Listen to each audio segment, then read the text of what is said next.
John. Edward from North Base just rode back and he's badly hurt.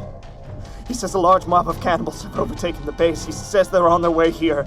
I don't know what those things are. They're supposed to be people, but they act like animals. It says they're eating the dead in the fields.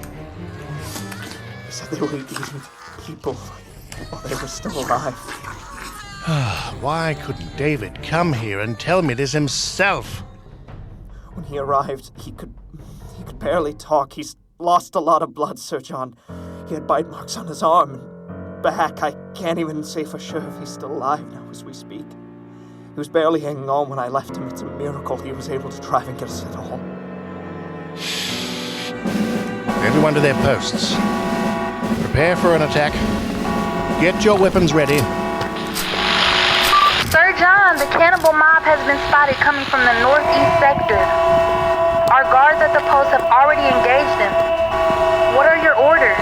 Take the first team with the grenades and flamethrowers. Burn the bastards alive!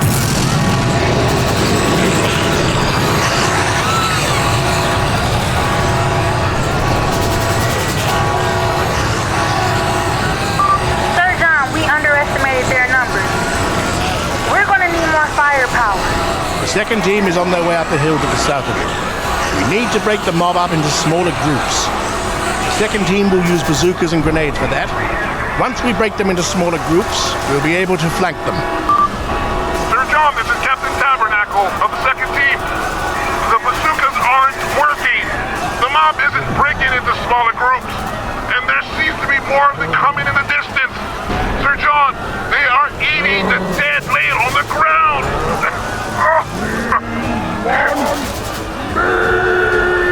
This is an abomination! Sir John, what are your orders? We're being overwhelmed! Sir John! Sir John! Sir John! Sir John!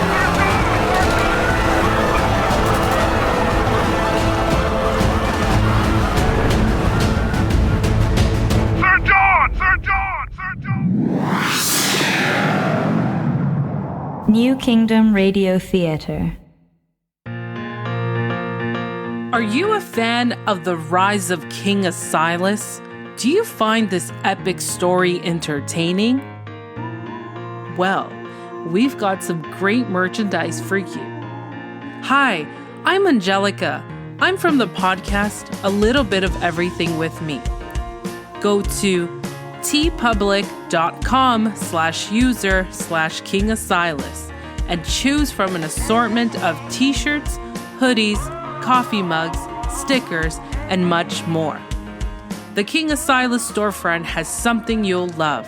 Go to tpublic.com/user/King Asilas. That's teepublic.com/user/King Asilas today.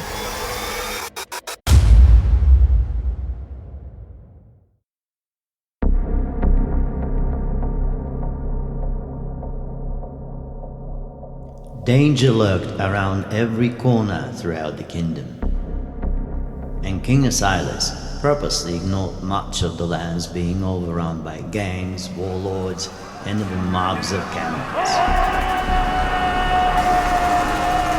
Meanwhile, in Ohio, Cody Valentine and JJ decided to abandon their initial idea of heading to DC, and instead decided to head back to Eden.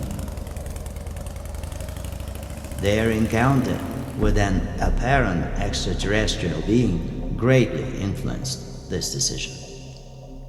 They figured being near the king would be the safest place for them to be. But when they arrived in New Eden, they saw something they could not believe. King Asilas, the man who once proclaimed to be the steward of humanity, stood before the masses of people outside the Grand Castle and proclaimed himself to be a god.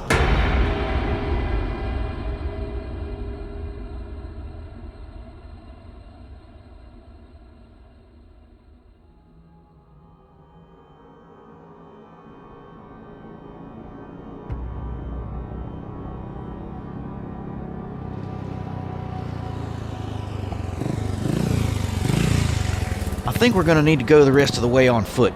The streets are jammed with people everywhere. It's so eerie. What are people in the streets for? That's strange. Maybe they're waiting in line for food. They all look pretty hungry. Well, they're not cannibals. If they were, they would have attacked us by now. Hey, miss. Why are so many people walking the streets for? King Silas is supposed to give a speech. Oh. I thought there was a food line or something. A food line? Where? Who's giving food away? I have 3 starving kids at home. If someone is giving food away, they should give it to the women and children first. There used to be a code of honor among people. There used to be respect for life, but that is no more. Instead, we're given words. Words! Not food, not opportunities, not a better life, but words!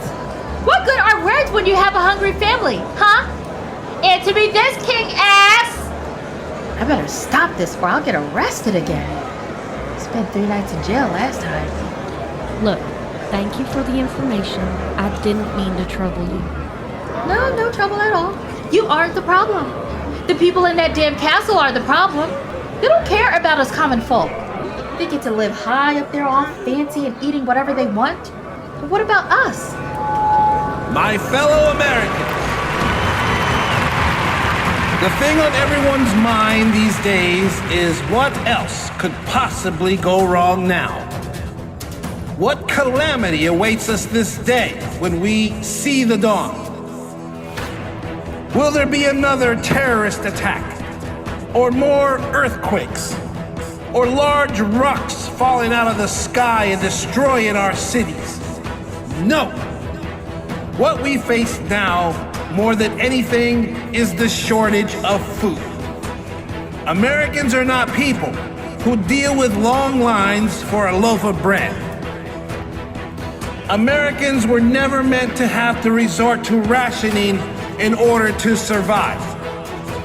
This is not the land promised by any god. This is not the paradise we were told we would have when we fundamentally changed everything about ourselves, our country, our world. This is not the life we signed up for.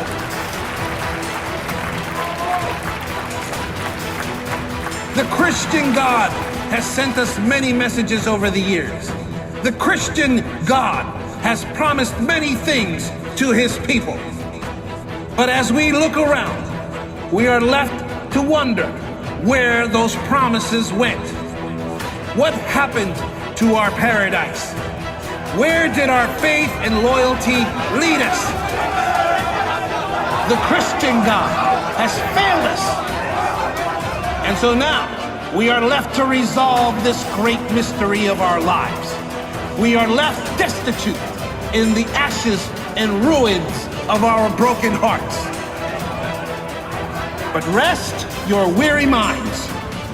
Lift your spirits, for your King will do whatever is necessary to bring us all back to prosperity.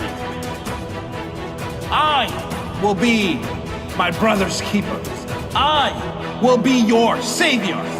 I will be your God.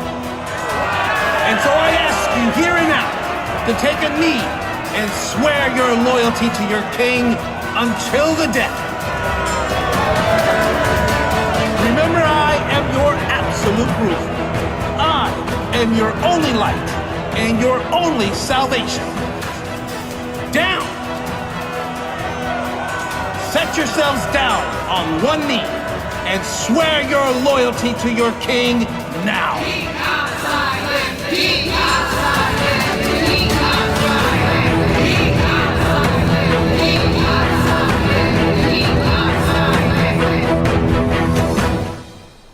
I will not take a knee, sir.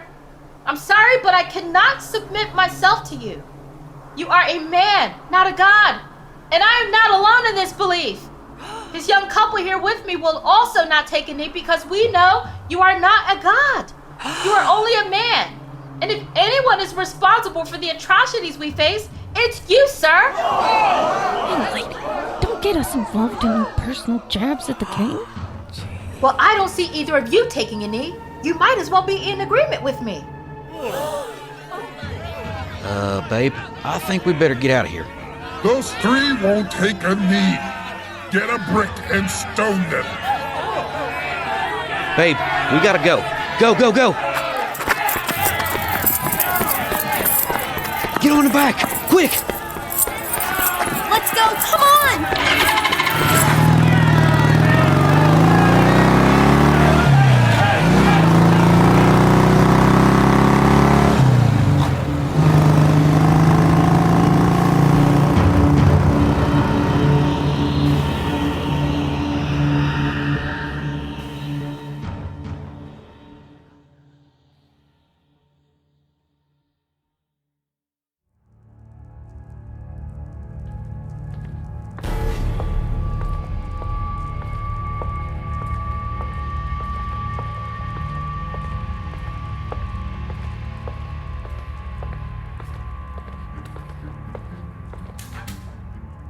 Holy Father, I think the time is approaching to come out of hiding. Oh? What makes you say that? The pilgrimage to Galilee. It should happen sooner rather than later. Do you have a death wish or something? Silas will have us assassinated as soon as I show my face. Surely you can't be serious. Who are we to redirect prophecy, Holy Father? So you do wish to die. I see. We may be of better use to the world as martyrs. Is that what you were thinking? Perhaps our fate will not be met at Galilee, Holy Father. If the cardinals will accompany you, and you give a powerful sermon on the Mount, the people will flock to you as they did to Christ. It's practically the only holy site left.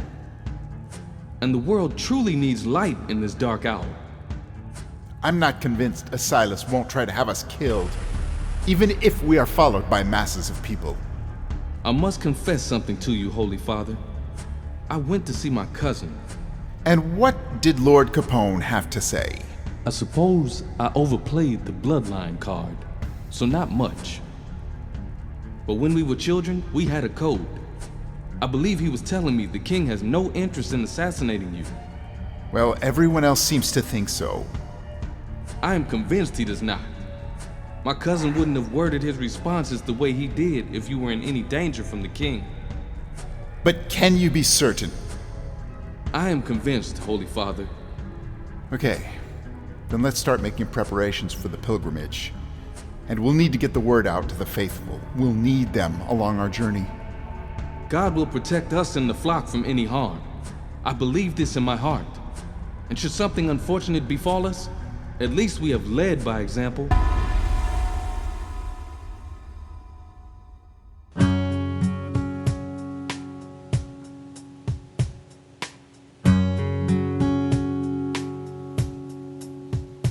Monday morning sunrise and a heart that is broke, tears in his eyes as I'm leaving for work. Help me, sweet Jesus, help me.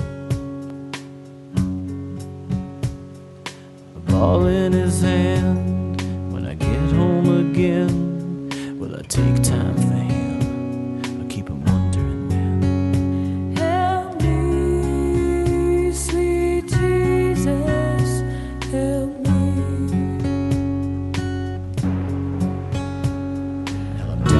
My knees with my hands in the air. I give it all up to you, 'cause you take all my cares. Help me, sweet Jesus, help me. Help me, sweet Jesus, help me.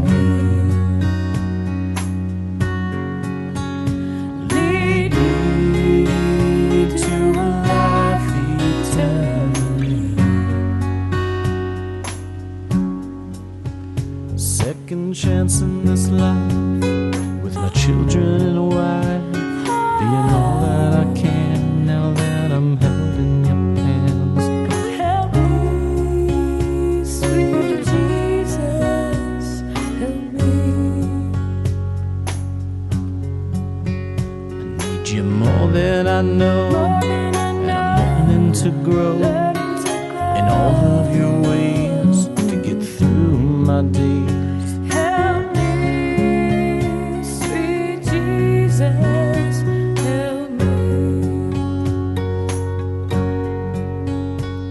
Now I'm down on my knees with my hands in the air. I give it all up to you, 'cause you take all my care.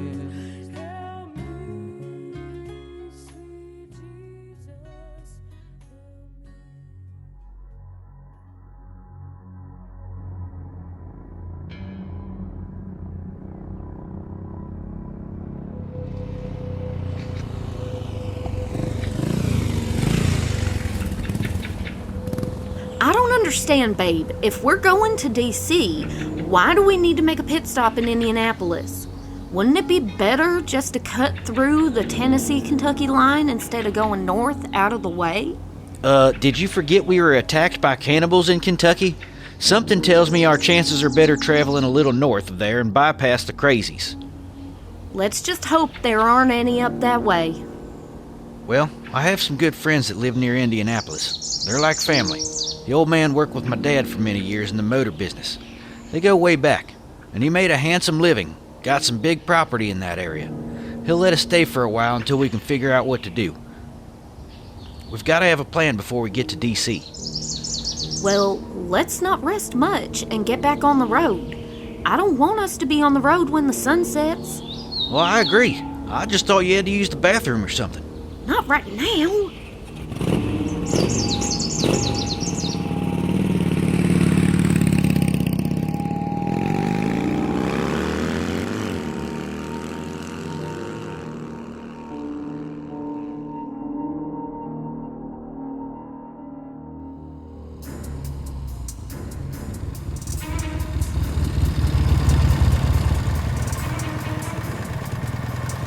Why are we stopping? Up ahead, there's a roadblock. Maybe they're just cops looking for looters. If they were cops, there'd be red and blue lights flashing. I think we better make a detour.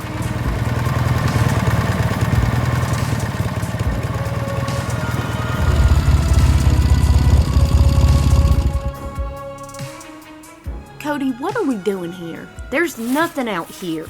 Just trees and autumn bugs.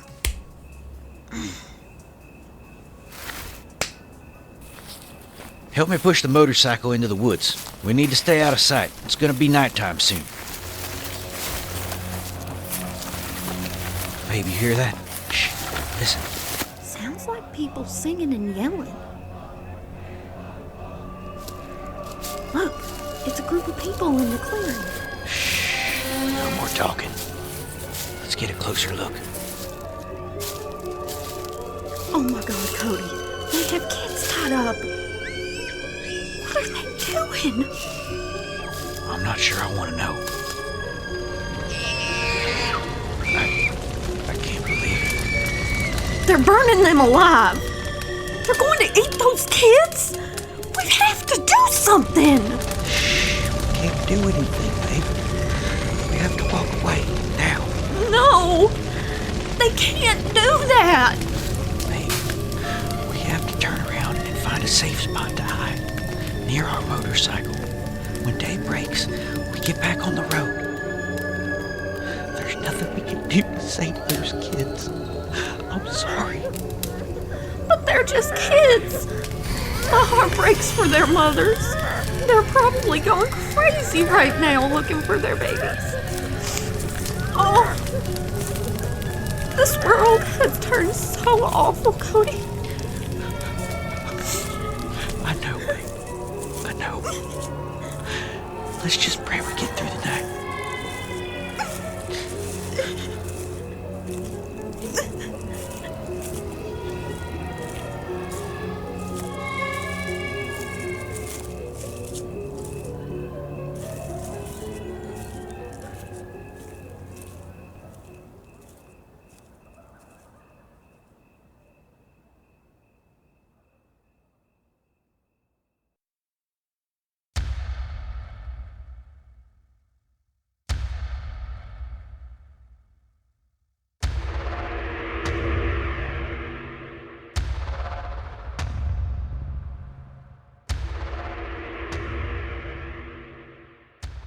Chaos, division, and great atrocities infected the entire kingdom.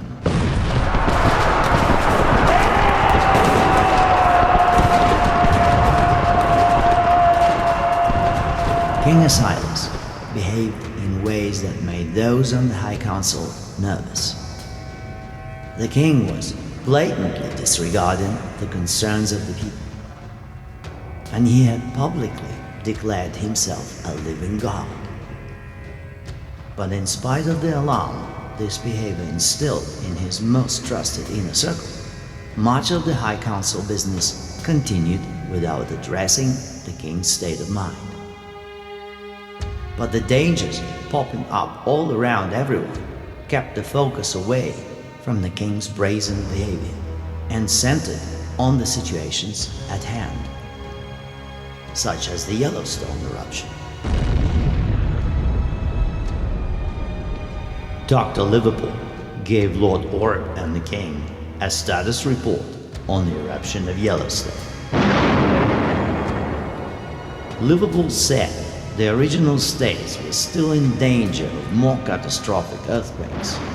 Satellite communications were still grossly affected by the cosmic rays, and the weak magnetic field was causing millions of people to get severely ill. This exacerbated an already tumultuous human crisis. However, once again, Dr. Liverpool made his report with no suggestions or ideas to remedy the problems. This angered the king, and Asilas told Liverpool if he made one more report without any suggestions, he would no longer have any use for him, nor would anyone in the world. This veiled threat sent chills up Dr. Liverpool's spine, and he finally made one suggestion. Liverpool said there might be a way to circumvent the satellite limitations and get them back online.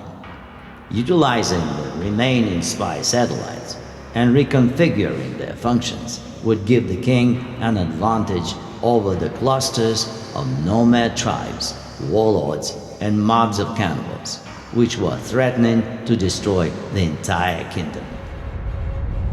Finally, Dr. Liverpool brought something that had pleased the king.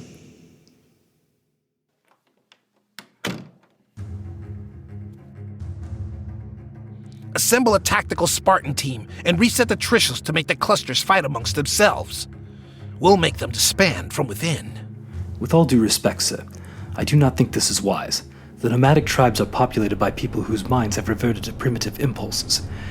We simply have not tested the Trishol to do to them what it was designed to do. We don't know how their minds work. They engage in barbarism. They're like animals. We tested the Trishel extensively on animals before we did human trials. Damn it, Orib! Check Lord Roberts' notes. I will. But perhaps there might be more effective ways to combat the nomads without deploying Spartans. Well, I'm listening. Why don't we use conventional planes and bomb them? We know the locations of most of them, using our infrared scanners. We don't need GPS satellites. We use antiquated radar. Look, we have been tracking them for weeks. Wherever they go, they exhaust the resources and then move on to the next town. Their patterns are very predictable. We can bomb them when they are on the move, to lessen collateral damages. Not a bad plan. Okay, we'll go with that. But if this doesn't lower the spikes of nomadic tribes, then we try the Trishel. Understood? Understood, sir. And send a special ops team to bring some of the nomads and cannibals to our secret base. I want these animals studied, poked and prodded to learn all we can about them. There's gotta be some reasoning going on in that animal brain of theirs. Of course, Your Majesty. I will get on it right away.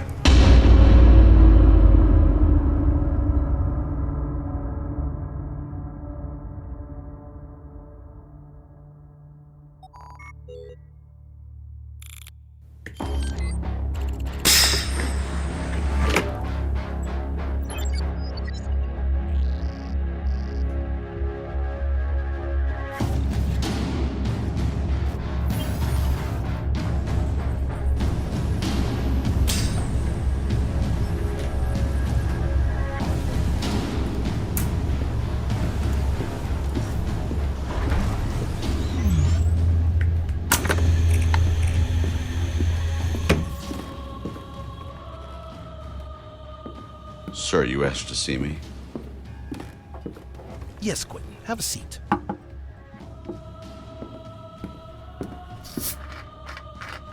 Some whiskey? Sure. What's on your mind, sir? I need you to take care of a couple of things, my friend. First, I need you to find a way to exterminate billions of people using the most efficient and practical methods. I beg your pardon, sir? Exterminate billions of people? What do you mean? Exactly how it sounds. There are too many people alive in this world, Quentin. We have been tasked to eliminate billions. That's what we have to do. But there aren't enough bullets. And in case you haven't noticed, we don't have the kind of control we used to. It will be hard to trick people into walking into gas chambers. No, we need to find an efficient way to do this. I think you're the right man for the job. Sir, this is not my expertise.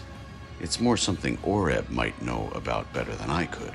Oreb is busy doing a million things, Quentin. Look, you don't have to come up with anything right this minute. Just mull it over for a few days. You'll think of something. But there's something else unrelated I wanted to talk with you about. Princess Monica and my grandson. My contacts in Munich say there's been some chatter underground about your grandson.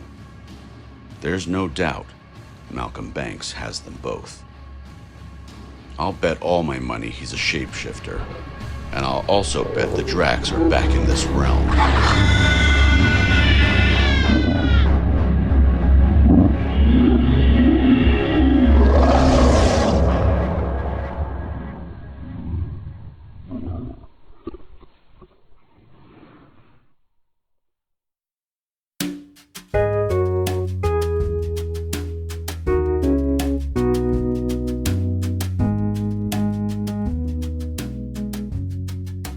You've been listening to The Rise of King Asilas, Episode 55, Burning, starring J.V. Torres as King Asilas, Amanda Haggist as JJ, Alston Beach as Cody Valentine, David S. Deere as Pope Innocent XIV, Stephen Fisher as Lord Jeremy Oreb, John Dobie as Lord Quentin Capone, Aaron Hammond as Cardinal, Michael Marshall as Sir John, Levi Reed as David, Jessica Greer as Woman 1, Courtney Clark as Woman 2, and narrated by Sergei Brashnikov. This episode features the song Help Me by Timothy Yurkovich. Download the music of Timothy Yurkovich on bandcamp.com today. For more information about the cast, the music, or this production, please visit us at www.theriseofkingasilas.com for a full list on our Season 4 episode page. And now a word from our podcast friends. Hey all, I'm Jared Cerf, a professional writer, strategist, and storytelling guide. And I just wanted to remind you that even if you don't create your own stories for other folks to buy, you still use them in your work, play, and everyday life to teach, entertain, guide, and sell. That's why I created the 7 Great Rules to Writing Stories That Sell for my students and clients, for creative entrepreneurs of all kinds, to help reach your market, audience, or tribe, connect what you make with what they want out of life, and discover, define the trust, impact, or legacy that provides. So why not carry with you our little reminder to help and learn how your brand or your story can drive, inspire, compel. Go now to whystorysell.com/guide and subscribe for your copy today. This has been a production of the New Kingdom Radio Theater in Baltimore, Maryland, copyright 2021. I am Keith Norris, and stay tuned for episode 56.